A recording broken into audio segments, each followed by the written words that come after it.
So this question goes to that. There are a few of these.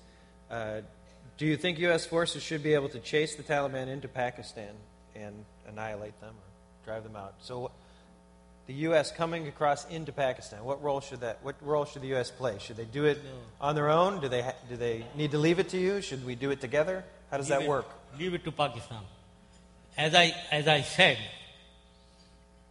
it is most unpopular politically in Pakistan that you come across the border.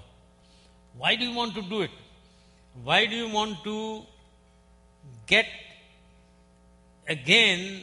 do something which is going to put the people of Pakistan massively more against you?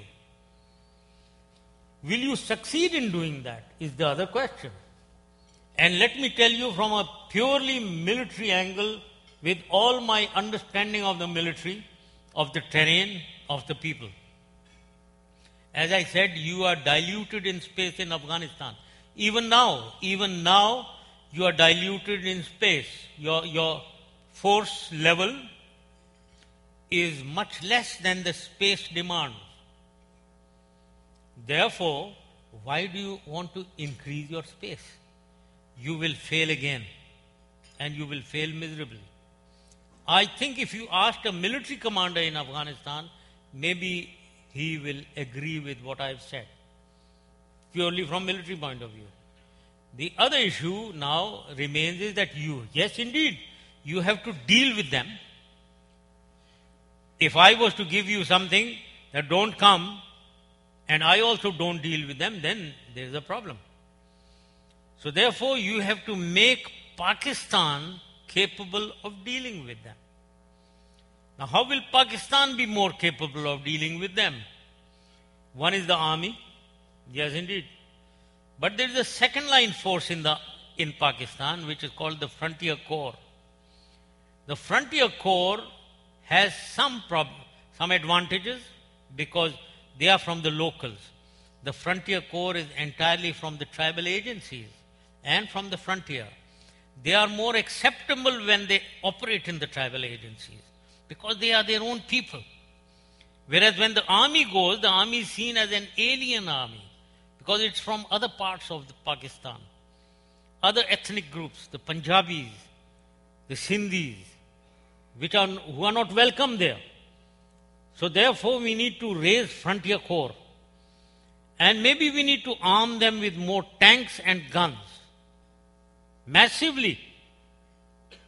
So therefore we need to saturate the area with Frontier Corps, with tanks and guns, backed up by helicopters and air force.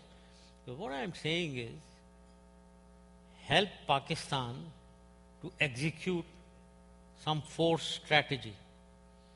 Don't dictate terms to them. They understand how to deal with them. Help them do that. Maybe there are finances required. Maybe there is force required. Help them do that. Help them in reinforcing the force that they have.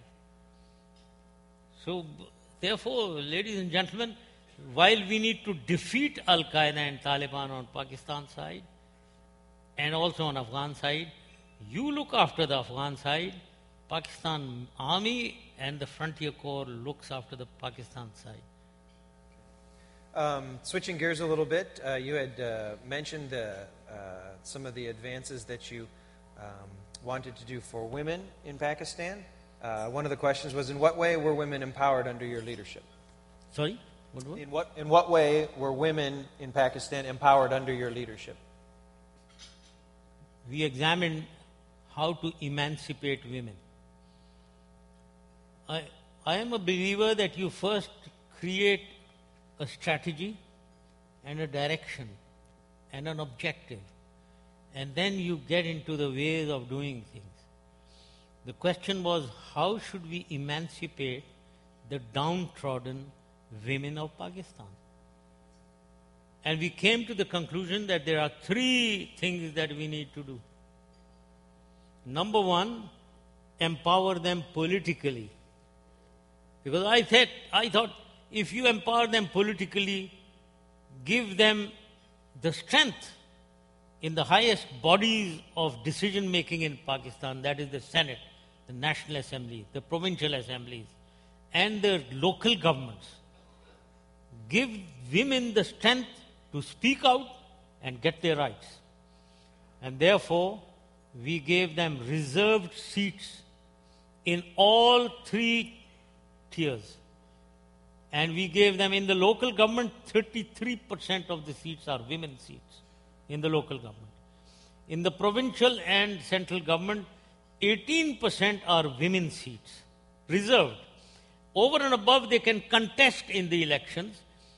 And therefore, today in the National Assembly of Pakistan, there are 73 women out of 342, which is about 21 or 22%.